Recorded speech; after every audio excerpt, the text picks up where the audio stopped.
성경에 등장하는 여러 인물들이 있습니다. 그 중에 예수님을 제외하고 고난, 고통 이런 단어와 가장 어울리는 사람이 누구라고 생각하십니까?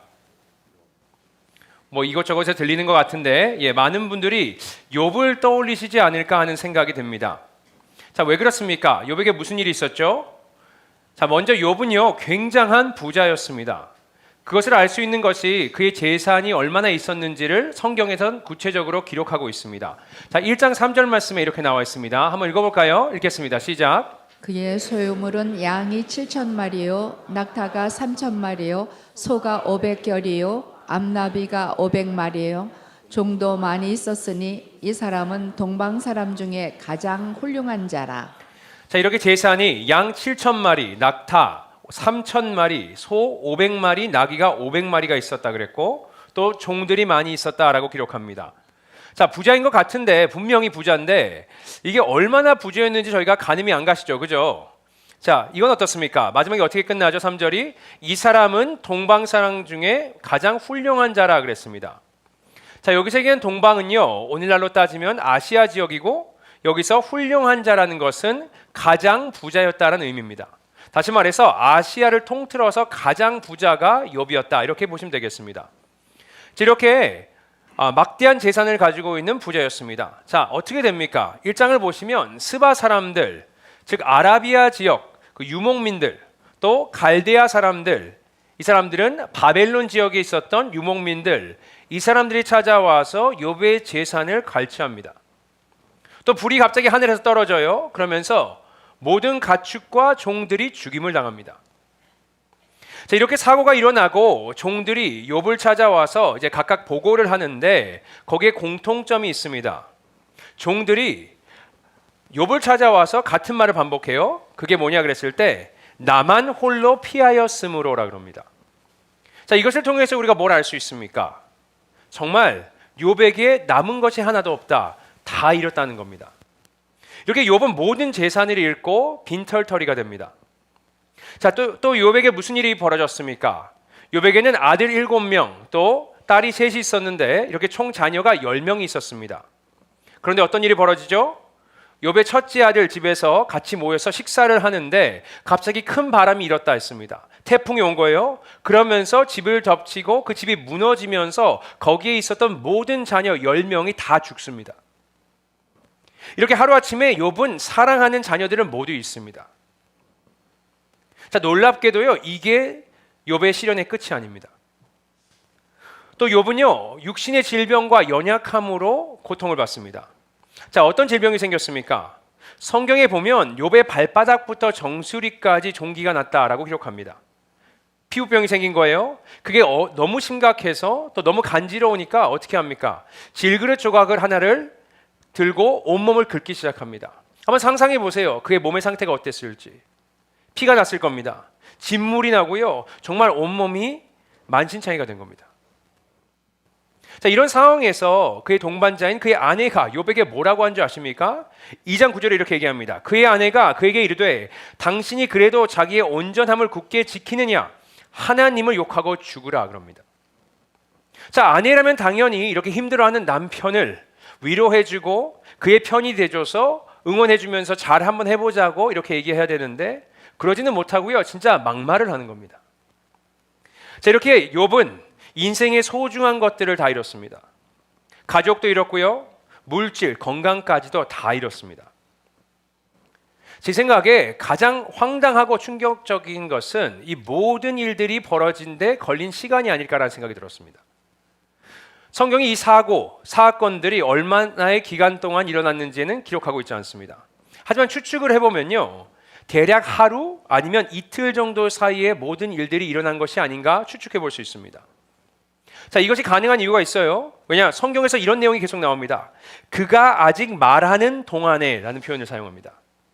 다시 말해서 종이 욥에게 일어난 일이 있어요. 그 사건 때문에 그것을 보고하려고 욥에게 왔는데 그 보고를 받는 아직 말하는 동안에 어떻게 됩니까? 다른 종이 와서 다른 어려움, 다른 사건에 대해서 보고를 합니다.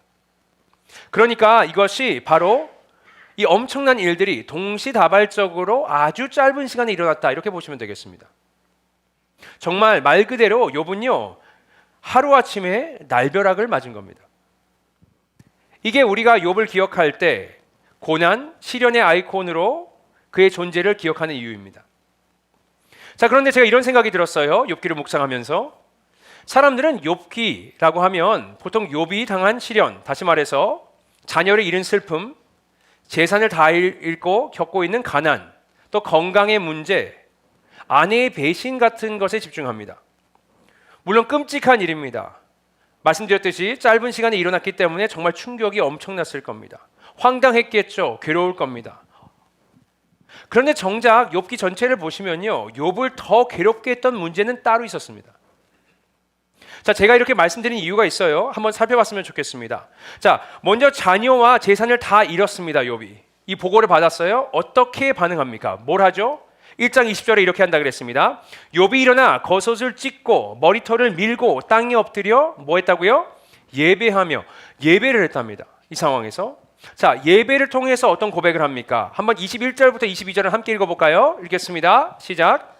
이르되 내가 모태에서 알몸으로 나왔은즉 또한 알몸이 그리로 돌아갈지라.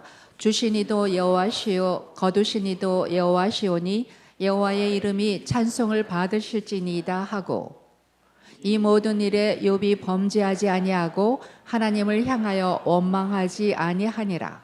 자, 뭐라고 고백합니까? 알몸으로 왔고 알몸으로 돌아간다. 내가 가진 모든 것들, 자기의 재산과 자녀들까지도 다 하나님께 받은 것이기 때문에 그분이 가져가도 아무 문제가 되지 않는다. 이렇게 고백을 합니다. 다시 말해서 하나님의 주권을 인정하는 겁니다.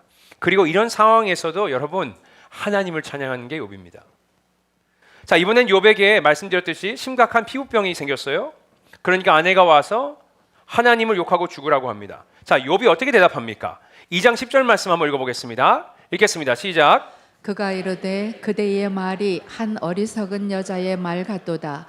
우리가 하나님께 복을 받았은즉 화도 받지 아니하겠느냐 하고, 이 모든 일에 욥이 입술로 범죄하지 아니하니라. 이런 이야기를 하는 자기 아내를 어리석다고 하고요. 그리고 하나님께서는 뭘 할 수 있다고요? 복도 주신답니다. 다시 말해서 건강도 주실 수 있지만 질병도 줄 수 있다. 다시 한번 하나님의 주권을 인정합니다. 그리고 이번에도 욥은 죄를 짓지 않았다라고 기록합니다. 이렇게 욥은 자신이 당한 엄청난 일들, 그것 때문에 고통스러웠지만 여기 보니까 굉장히 신앙적으로 성숙해서 믿음으로 잘 극복해 나가고 있는 것 같은 모습이 보입니다. 자, 여러분, 그런데요, 이런 욥도 해결하지 못한 부분이 있었습니다. 괴로워하고 끙끙대는 부분이 있었어요. 여러분, 그게 뭔지 아십니까? 바로 억울함입니다. 자, 그건 욥기의 분량만 봐도 알 수 있어요. 욥기가 총 44장으로 되어 있는데 그에게 닥친 어려움, 또 그것을 성숙하게 받아들이는 것은요, 첫 2장으로 끝납니다. 자, 그럼 나머지 40장은 뭐에 대해서 이야기를 하느냐라 그랬을 때 다루고 있는 주제는요, 욥이 해결하지 못한 그 억울함입니다. 왜 이런 일이 자기에게 일어나는지 이해가 되지 않는 거예요. 억울하고 혼란스러운 겁니다. 아니, 왜 이런 일이 벌어질까? 정말 마음이 찢어지는 겁니다. 답이 없는 거예요. 자, 욥이 특별히 이렇게 억울해하는 이유가 욥기 도입부에서 등장을 합니다. 욥기 1장 1절을 보시면요, 욥이란 사람은 어떤 사람이었는지에 대해서 소개하면서 욥기가 시작됩니다. 자, 한번 볼까요? 어떻게 시작하는지. 욥기 1장 1절 말씀 읽어보겠습니다. 시작. 우스 땅에 욥이라 불리우는 사람이 있었는데 그 사람은 온전하고 정직하여 하나님을 경외하며 악에서 떠난 자더라. 자, 욥은 어떤 사람이라고요? 보니까 욥의 기자가 욥을 온전하고 정직하고 경외하는 자, 하나님을, 또 악에서 떠난 자라고 정의합니다. 이렇게 소개합니다. 그리고 이 점에 대해서는 하나님도 인정하십니다. 왜냐? 나중에 사탄이 세상을 떠돌다 하나님께로 왔는데 하나님께서 뭘 하시죠? 욥에 대한 자랑을 하십니다. 그러면서 이런 말씀을 하세요. 1장 8절에 여호와께서 사탄에게 이르시되 내가 내 종 욥을 주의하여 보았느냐? 그와 같이 온전하고 정직하여 하나님을 경외하고 악에서 떠난 자는 세상에 없느니라 라 그랬습니다. 다시 말해서 1장 1절에 나왔던 욥기 저자가 한 그 소개를요, 그대로 하나님께서 맞다고 인정해 주시는 겁니다. 동의해 주시는 겁니다. 그런데 하나가 더 덧붙었죠. 뭐죠? 세상에 이런 자가 없대요. 다시 말해서 그 누구와 비교해도요 욥같이 선한 사람이 없는 겁니다. 의로운 사람이 없는 거예요. 여러분 생각해 보세요. 하나님의 기준, 선의 기준, 의로움의 기준은요 완벽입니다. 왜냐? 하나님이 완벽하시니까. 그런데 이 정도로 인정을 받는 것은요 거의 죄인이긴 하지만 욥이 완벽에 가깝다 이런 얘기입니다. 정말 최고의 찬사입니다. 자, 욥이 얼마나 의로운 사람이었는지 잘 그것을 드러내주는 사례가 하나 또 1장에 기록되어 있습니다. 한번 읽어볼까요? 1장 5절 말씀입니다. 읽습니다. 시작. 그들이 차례대로 잔치를 끝내면 욥이 그들을 불러다가 성결하게 하되 아침에 일어나서 그들의 명수대로 번제를 드렸으니 이는 욥이 말하기를 혹시 내 아들들이 죄를 범하여 마음으로 하나님을 욕되게 하지 않을까 함이라. 욥의 행위가 항상 이러하였더라. 자, 여기서 욥이 무슨 일을 합니까? 욥이 자신의 자녀들을 위해서 번제를 드립니다. 질문 있어요? 번제는 무엇입니까? 번제는요 누군가 죄를 지었을 때 그 죄를 용서를 구하기 위해서 하는 제사가 바로 번제입니다. 그죠? 하지만 욥에겐 좀 달랐던 것 같아요. 언제 번제를 드립니까? 욥은 혹시나란 말을 씁니다. 혹시나 그들이 죄를 지었을까 봐 죄를 지었던 것도 확인이 안 됐는데 미리 제사를 드리는 겁니다. 엄청난 사람이에요. 또 두 번째 여기 나오는 단어 중에 마음으로라는 단어가 있습니다.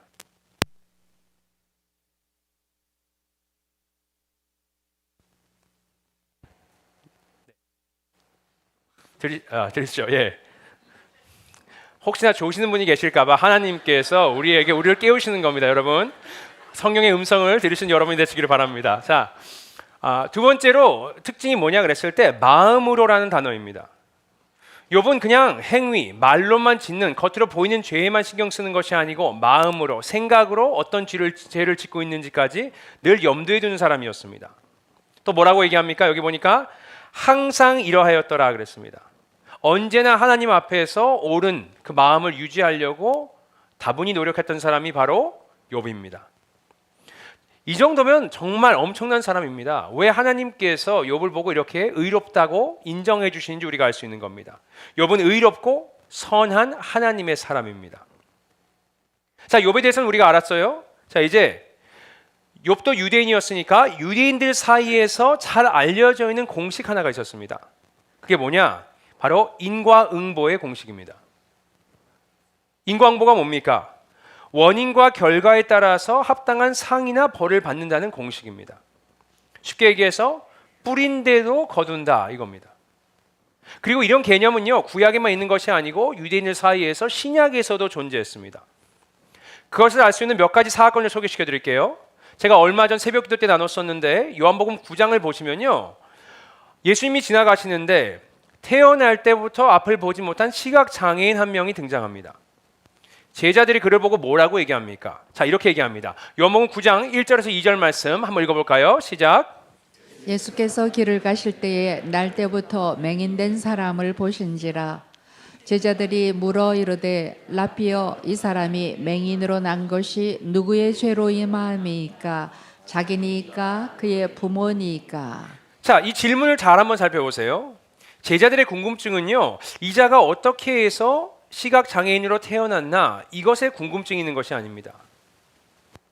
그럼 뭐에 궁금증이 있어요? 이미 이가 죄 때문에 이렇게 태어난 것은 알고 있는데 그걸 가정하고 그 위에서 누구의 죄인지가 궁금한 겁니다. 이게 그의 부모의 죄인지 아니면 그 스스로의 죄인지 왜 이렇게 됐는지에 대해서 얘기합니다. 이렇게 제자들에게는요 이 사람의 장애와 질병의 원인이 누군가의 죄에 있다는 확신을 갖고 있었습니다. 또 다른 사례가 누가복음 13장에 등장을 하는데 그 당시에 사회에 큰 충격을 줬던 두 가지 사건을 언급합니다. 첫 번째 사건은 빌라도가 그러니까 로마 군인들이 갈릴리에 있던 사람들을 죽인 제거한 그런 사건이 있었습니다. 두 번째 사건은요 실로암 망대가 무너지면서 18명의 사상자가 생겨났는데 이 인명사고에 대한 일이었습니다. 자, 유대인들이 그러니까 이 사건에 대해서 각자 해석을 합니다. 왜 이렇게 끔찍한 일을 이 사람들은 당했을까? 자, 그들이 낸 결론이 뭔지 아세요? 그들이 죄를 많이 지었기 때문에 이렇게 결론을 냅니다. 자, 여러분에게 질문할게요. 이런 결론이 맞을까요, 틀릴까요? 여러분, 반은 맞고 반은 틀립니다. 자, 맞는 부분은요, 우리가 겪고 있는 모든 어려움, 사고, 질병, 고통, 죽음은요, 우리의 죄의 결과물입니다. 그것은 창세기 3장에 자세히 기록되어 있습니다. 그러니까 죄 때문인 건 맞는 거예요. 하지만 예수님께서 이런 일이 벌어진 것은 그 누군가의 특정한 죄 때문도 아니고, 아니면 이 사람들이 다른 사람들보다 죄를 더 많이 지어서도 아니라고 확실히 알려주십니다. 그러니까 맞기도 하고 틀리기도 한 거죠. 자, 이런 얘기를 여러분에게 드리는 이유는요, 유대인들은 인과응보, 이 공식이 진리라고 믿고 있었습니다. 그리고 사실 보면 우리에게도 굉장히 익숙한 공식입니다. 잘하면 칭찬을 받고요, 못하면 혼이 나야죠. 또 좋은 일을 하면 상을 받고 나쁜 일을 하면 벌을 받아야 한다는 겁니다. 뿌린 대로 거둔다. 이것이 우리가 생각하고 있는 정의고 공정함입니다. 자, 그런데 욥의 상황으로 돌아가셔서 보시면 이 당연한 공식이 적용이 안 되는 겁니다. 생각해 보세요. 여러분이 수학 문제를 푼다고 생각해 보십시오. 그동안 배워왔던 공식이란 게 있지 않습니까? 1 더하기 1은 2라고 배웠습니다. 그죠? 여러분이 시험을 보셔서 1 더하기 1을 2라고 적으셨는데 갑자기 그게 틀리다는 겁니다. 황당하겠죠. 억울할 겁니다. 여러분, 이게 욥이 지금 느끼는 감정입니다. 자신이 하나님 앞에 의로워지려고, 하나님의 마음에 들려고 얼마나 무단히 노력을 했는데 나에게 왜 이런 고통과 어려움이 생긴 걸까? 여기에 대한 질문에 답이 없는 겁니다. 그러니까 욥이 혼란스러워해요. 억울해하는 겁니다. 정말 미치는 겁니다. 그리고 이런 욥의 감정을 수면으로 이걸 끌어내 준 것이 바로 누구냐? 욥의 세 친구들입니다. 자, 욥의 절친들이 욥의 소식을 듣고 욥을 찾아옵니다. 누구죠? 엘리바스가 있고요, 빌닷, 그리고 소발입니다. 그들이 시간이 지나서 이제 욥에게 조언을 해줍니다. 자, 여러 조언을 해주지만 결국엔 다 같은 말이에요. 그러니까 한 명당 한 조언씩만 한번 살펴보겠습니다. 자, 먼저 엘리바스가 이런 조언을 합니다. 욥기 4장 7절부터 8절 말씀 한번 읽어볼까요? 읽겠습니다. 시작. 생각하여 보라. 죄 없이 망한 자가 누구인가? 정직한 자의 끊어짐이 어디 있는가? 내가 보건대 악을 밭갖고 독을 뿌리는 자는 그대로 거두나니. 자, 두 번째 친구 빌닷은 이런 조언을 합니다. 욥기 8장 5절부터 6절 말씀 보겠습니다. 시작. 내가 만일 하나님을 찾으며 전능하신 이에게 간구하고 또 청결하고 정직하면 반드시 너를 돌보시고 내 의로운 처소를 평안하게 하실 것이라. 자, 마지막입니다. 세 번째 친구 소발은 욥에게 이런 조언을 합니다. 욥기 11장 말씀 보겠습니다. 시작. 만일 내 마음을 바로 정하고 주를 향하여 손을 들 때에 내 손에 죄악이 있거든 멀리 버리라. 불의가 내 장막에 있지 못하게 하라. 자, 욥의 친구들이 욥에게 하고자 하는 말이 뭡니까? 결국에 바로 우리가 지금까지 얘기했던 바로 인과응보의 공식입니다. 욥에게 지금 안 좋은 일이 생긴 것, 그 이유와 원인이 뭐죠? 그가 죄를 지어서 하나님이 그에게 힘든 일을 허락하신 거고, 또 그러니까 죄에서 회개하고 돌이키면 하나님께서 그를 용서해 주실 것이고 그를 회복시켜 주실 것이다. 이렇게 조언하고 있는 겁니다. 자, 그러니까 욥이 어떻게 반응합니까? 정말 미치겠는 거예요. 아무리 생각을 해봐도 자신이 뭘 잘못했는지 잘 모르겠는 거예요. 억울한 겁니다. 저 옆 사람은 내가 봐도 나보다 죄를 더 지었는데 더 악한 삶을 살고 있는데 왜 나한텐 이런 일이 벌어지고 그는 무사한지를 모르겠다는 겁니다. 그래서 욥이 어떻게 합니까? 자신은 결백하다고 끝까지 주장합니다. 그리고 자신을 열심히 변호합니다. 이렇게 욥과 친구들이 갖고 있는 이 대화가요, 욥기 대부분을 차지합니다. 참고로 여러분, 욥의 친구들을 우리가 굉장히 나쁘게 부정적으로 보는 경향이 있는데요, 절대로 그런 사람들이 아닙니다. 욥을 굉장히 아껴서 나름대로 조언을 한 거예요. 자, 그것을 알 수 있는 것이 욥이 어려움을 당하고 욥기 2장 12절 13절에 이런 얘기 있습니다. 눈을 들어 멀리 보매 그가 욥인 줄 알기 어렵게 되었으므로, 한마디로 피부병 때문에 얼굴도 못 알아보는 거예요. 지금 그들이 일제히 소리질러 울며 우는 거예요. 안타까워하는 겁니다. 각각 자기의 겉옷을 찢고 하늘을 향하여 티끌을 날려 자기의 머리에 뿌리고 밤낮 7일 동안 그와 함께 땅에 앉았으나 했습니다. 다시 말해서 그와 함께 밤을 새가면서 7일 동안 그를 위로하고 그곳에 있었다. 여러분, 그냥 친구가 이런 일을 할 수 있는 것이 아닙니다. 정말 귀한 친구들이에요. 자, 그런데 우리가 이걸 통해서 뭘 알 수 있습니까? 지난주에 말씀드렸듯이 영적 교만에 대해서 말씀드렸습니다. 우리가 다른 사람을 판단하는 것을 자제하고 우리가 옳다고 생각을 해도 그 조언을 굉장히 조심히 해야 한다고 말씀드렸습니다. 이게 거기에 대한 example입니다. 자, 이렇게 욥은 억울해요. 친구들도 그를 오해합니다. 어떻게 하죠? 하나님께 호소해야죠. 부르짖습니다. 자, 욥기 10장 6절 7절 한번 읽어볼까요? 읽겠습니다. 시작. 어찌하여 주님께서는 기어이 내 허물을 찾아내려 하시며 내 죄를 들추어내려고 하십니까?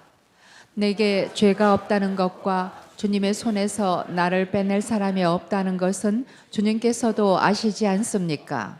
내 죄가 없습니다. 들춰보세요. 이렇게 얘기하는 겁니다. 자, 욥기 13장 23절에서 24절도 비슷한 말을 합니다. 읽겠습니다. 시작. 무엇입니까? 내가 무슨 잘못을 저질렀습니까? 내가 어떤 범죄에 연루되어 있습니까? 어찌하여 주님께서 나를 피하십니까? 어찌하여 주님께서 나를 원수로 여기십니까? 욥이 뭘 합니까? 하나님께 자신이 뭘 잘못했는지 알려달라고 따집니다. 그러면서 억울하다, 본인은 이너센트하다 이런 얘기를 계속 호소합니다. 자, 그런데 하나님께서는 욥의 이런 요청, 이런 간절한 요청에 어떻게 반응하십니까? 여러분, 반응하지 않으세요. 침묵하십니다. 이 상황이 얼마나 오래 갔는지 모르겠어요. 몇 달이 지났을 수도 있고요, 아니면 수년이 흘렀을 수도 있습니다.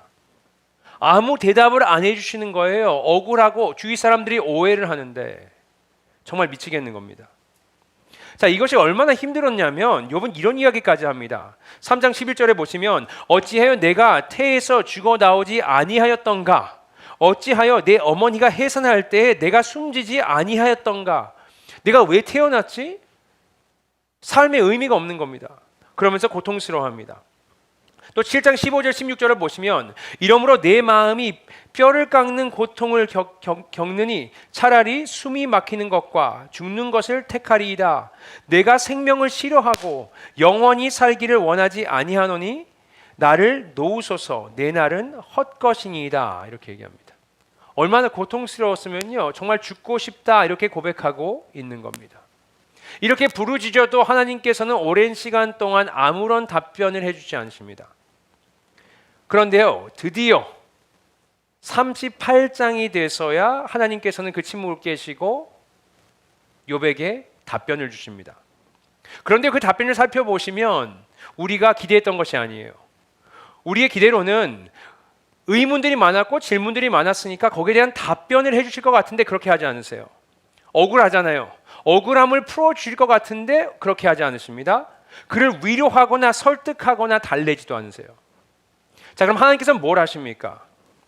그의 많은 질문들에 또 많은 질문으로 답을 하십니다. 그 내용이 38장부터 41장까지 기록되어 있는데 말씀드렸듯이 그 양이 어마어마합니다. 하나님께서 욥에게 몇 가지 질문을 하셨는지 아십니까? 자, 카운트하는 것마다 다를 수 있지만 대략 70개에서 80개의 질문을 던지십니다. 많은 질문 같아요, 그죠? 하지만 질문의 내용은 다 같은 겁니다. 제가 샘플로 몇 가지만 읽어드릴게요. 잘 한번 들어보세요. 내가 땅에 기초를 놓을 때 내가 어디에 있었느냐? 누가 그것의 도량법을 정하였는지 내가 아느냐? 바다가 그 모태에서 터져 나올 때 누가 문으로 그것을 가두었느냐? 내가 아침에게 명령한 적은 있느냐? 비의 아버지는 누구냐? 이슬 방울은 누가 낳았느냐? 우박 창고에 들어간 적은 있느냐? 들사자가 먹이를 구할 때에 내가 그것을 위해서 먹이를 준비하겠느냐? 내가 말에게 힘을 주었느냐? 타조가 날개를 치나 그것이 백조의 깃털과 같겠느냐? 내가 하나님처럼 팔이 있느냐? 하나님처럼 천둥 소리를 내겠느냐? 이게 샘플입니다. 여러분, 이렇게 많은 질문을 하지만 결국에 어떤 내용입니까? 주제가 뭐죠? 바로 창조입니다. 하나님께서 땅을 창조하셨고 별을 만드셨고 바다를 만드셨고 구름을 만든 것에 대해서 언급하세요. 너 거기에 대해서 뭐 알고 있는 거 있니? 질문하는 겁니다. 또 창조물이 어떻게 다 움직이는지 관리가 되는지 너가 알고 있니? 라는 질문을 하시는 거예요. 제가 이 질문들을 쭉 보면서 저한테 한 가지 든 마음이 있었습니다. 지금 하나님께서 뭘 하시는 거죠? 여러분, 선을 긋는 거예요. 야, 나는 창조주고 너는 피조물이야. 선을 긋는 겁니다. 결국 이 많은 질문들을 통해서 하나님께서 욥에게 가르치고자 하는 것은 이거예요. 욥은 하나님의 뜻과 길을 온전히 이해할 수 없다. 여러분 생각해 보세요. 너무 당연한 거 아닙니까? 우리 피조 세계에서도, 피조물 사이에서도 그 레벨이 다릅니다. 여러분 한번 생각해 보세요. 여러분에게 안 좋은 일이 생겼어요. 힘든 일이 있습니다. 자, 그것을요, 여러분 개미 한 마리를 잡아놓고선 설명을 한다고 생각해 보세요. 시간을 투자하고 설명을 해요. 이렇게도 가르쳐보고 저렇게도 가르쳐봅니다. 그 개미가 여러분의 삶에 있는 문제들을 이해할 수 있을까요? 절대로 없습니다. 자, 이게 피조 세계 안에서도 그 질서가 존재한다는 겁니다. 자, 그렇다면 우리 피조물이 하나님과 창조주와의 그 레벨은 얼마나 차이가 나겠습니까?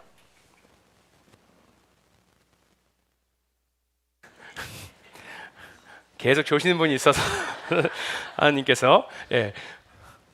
자, 그러자 욥은 어떻게 반응합니까? 자, 한번 3절 말씀 읽어보겠습니다. 있습니다. 시작.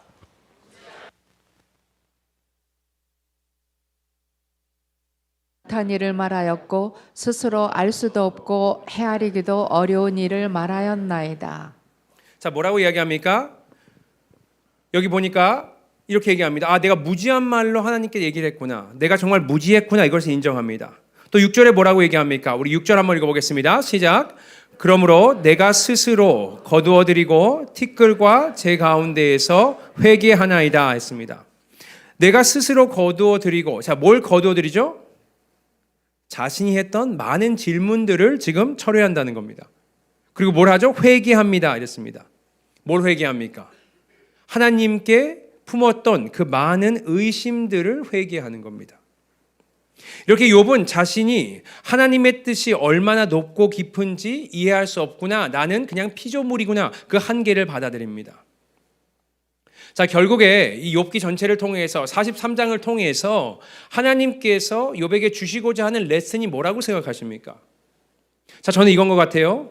하나님은 이해 대상이 아니고 신뢰의 대상이라는 겁니다. 그러니까 그가 품고 있는 의심들, 많은 질문들을 멈추고 이해가 가지 않을지라도 하나님을 한번 신뢰해봐, 믿어보라는 겁니다. 자, 그럼 제가 여러분에게 질문하겠습니다. 여러분은 하나님을 신뢰하십니까? 상황이 이해가지 않아도 답이 없어요. 왜 이런 일이 벌어진지 몰라요. 그래도 신뢰하실 수 있습니까?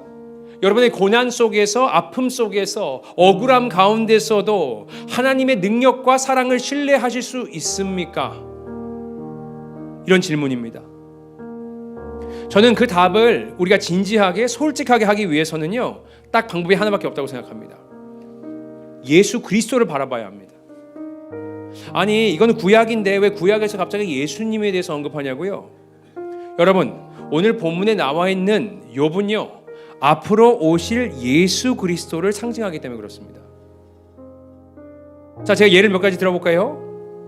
욥은 하나님께 의롭다 인정받는 사람이라 그랬습니다.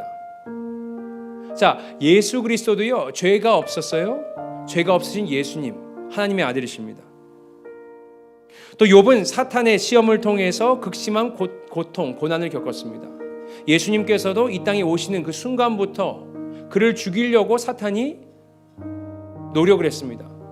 또 예수님이 공생의 사역을 시작하시면서 어떻게 됐죠? 사탄의 시험을 받으시면서 40일 동안 광야에서 그 시험을 받으시면서 시작하셨습니다. 그리고 십자가에 예수님을 못 박아 놓고선 사단이 승리했다 착각했겠죠. 이렇게 마찬가지로 사탄이 욥을 공격했듯이 사탄이 예수님을 공격했습니다. 또 사람들은 욥을 보면서 아, 너 죄 때문에 이런 일이 벌어지는 거야? 이렇게 오해해서 억울해했습니다. 예수님 어떻습니까? 사람들이 예수님이 죄인이라서 십자가에 못 박혀 죽고 핍박을 당한다고 생각했습니다. 그 내용이 이사야서 53장에 이미 나와 있었습니다. 그러니까 예수님도 굉장히 억울하셨겠죠. 그리고 마지막으로 어떻게 엔딩이 납니까? 하나님께서 직접 욥의 세 친구들, 오해했던 그 친구들의 죄를 사해 주지 않으셨고요. 욥을 통해서 그 일을 하셨습니다. 욥을 통해서 그들의 죄를 사해 주신다 그랬습니다. 마찬가지로 하나님께서 예수 그리스도를 통해서 우리의 죄를 사해 주실 것을 지금 이곳에서 미리 알려주고 있는 겁니다. 이렇게 욥은요, 미래에 오실 예수 그리스도를 상징합니다. 자, 이렇게 하나님이시고 하나님의 아들이신 예수 그리스도가 이 땅에 오셔서 우리와 같이 되시고 우리와 같이 고난과 어려움을 겪으시고 오해를 받으시고 억울하시고 십자가에 못 박혀 죽으셨습니다. 자, 이 정도 하셨으면 우리가 하나님을 신뢰할 수 있지 않을까요? 그것을요, 우리를 사랑하기 때문에 하신 겁니다. 우리가 하나님의 사랑, 우리의 억울함과 아픔 가운데서 신뢰할 수 있지 않을까, 이런 얘기입니다. 또 그게 끝이 아니었죠. 예수님의 십자가 사건은 파트 1입니다. 파트 2가 있죠. 뭐죠? 반전이 있습니다. 부활하셨습니다. 죽음을 이기고 부활하셨습니다. 그리고 그 부활은 우리를 향한 약속입니다. 하나님은 능력이 있으시다는 거예요. 그 능력으로 우리도 지금 어렵고 힘들지만 죽음 뒤에 있을 영생에 대해서 약속하고 계시는 겁니다. 자, 이 정도면 우리가 욥같이 많은 어려움과 고통을 받을지라도 하나님을 한번 신뢰해 볼 수 있지 않겠습니까? 이런 질문입니다. 우리가 사는 이 세상과 우리의 삶에는 이해하지 못하는 부당하게 느껴지는 억울한 일들이 많이 생깁니다. 답이 없는 질문들이 너무 많이 있습니다. 이 모든 일들이 이해가 가지 않을지라도 창조주이신 하나님 앞에서 우리가 그분의 능력을 신뢰하고 또 우리를 위해서 독생자를 주신 그 하나님의 사랑을 통해서 우리가 하나님의 사랑을 신뢰하고 믿을 수 있지 않을까라는 생각을 해봤습니다. 우리가 고난을 당할 때 우리의 억울함을 풀어주기 위해서 필요한 것은요, 우리가 갖고 있는 많은 질문들의 답변이 아니라는 생각을 해봤습니다. 그게 욥이 깨달은 겁니다. 그래서 자기가 했던 질문들을 처리한다, 없던 걸로 칩시다, 이렇게 얘기하는 거예요. 자, 그럼 뭐가 필요합니까? 5절 한번 같이 읽어보겠습니다. 5절 읽겠습니다. 있습니다. 시작. 내가 주께 대하여 귀로 듣기만 하였사오나 이제는 눈으로 주를 배움나이다. 이게 욥기 43장 전체의 전 핵심 포인트라고 생각합니다. 주에 대해서 귀로는 들었대요. 주에 대해서 아는 겁니다. 다른 사람을 통해서 아는 거예요. 세컨 핸드를 통해서 아는 거예요. 그냥 머리로 아는 겁니다. 그런데 어려움을 통해서 뭘 했습니까? 이제는 눈으로 주를 배움나이다. 창조주 하나님을, 구원자 하나님을 이제는 실질적으로 그가 만난 겁니다. 이게 욥기에서 얘기하는 복입니다. 나중에 보면 욥이 회복되고 그에게 복을 전보다 더 많이 주셨다 그랬습니다. 그래서 아이도 더 많이 갖게 되고 재산도 더 많아졌습니다. 여러분, 그게 포인트가 아니에요. 욥기의 포인트가. 왜? 생각해 보세요. 여기 부모님들 계시잖아요. 여러분의 자녀가 죽었는데, 예? 나중에 자녀를 더 많이 낳게 돼서 2배가 됐네? 아우, 괜찮네, 복을 받았네, 이럴 사람이 여기 어디 있습니까? 한 명도 없을 겁니다. 이런 복에 대해서 이야기하는 것이 아니고요, 욥이 진짜 받은 복은요, 하나님을 만난 복입니다. 이렇게 어려움을 통해서 하나님을 만날 수 있습니다. 우리 어려움과 이 고통과 억울함을 통해서 만날 수 있는 하나님이 특별한 겁니다. 이렇게 우리의 고난과 억울함 가운데서 창조주 하나님을 찾으시고 그분의 능력과 사랑을 신뢰하시며 믿음으로 이 어려운 시기를 잘 극복하시는 여러분과 저 되기를 예수님의 이름으로 축복드립니다. 이 시간 함께 기도하도록 하겠습니다. 하나님께서 신뢰하라고, 자신을 믿으라고 말씀하십니다. 우리 다 고통과 고난이 있어요. 하나님 어디 계십니까? 나를 사랑하십니까? 많은 질문들이 있습니다. 예수님 안 믿는 사람들이 더 잘 되는 것 같아요. 더 평안한 삶을 사는 것 같습니다. 하지만 이 가운데서 우리의 창조주 하나님께 우리가 눈을 돌리고 우리를 사랑하신 예수 그리스도, 그분께 우리의 눈을 돌려드렸으면 좋겠습니다. 이 시간 묵상하심으로 하나님 앞으로 나아가겠습니다.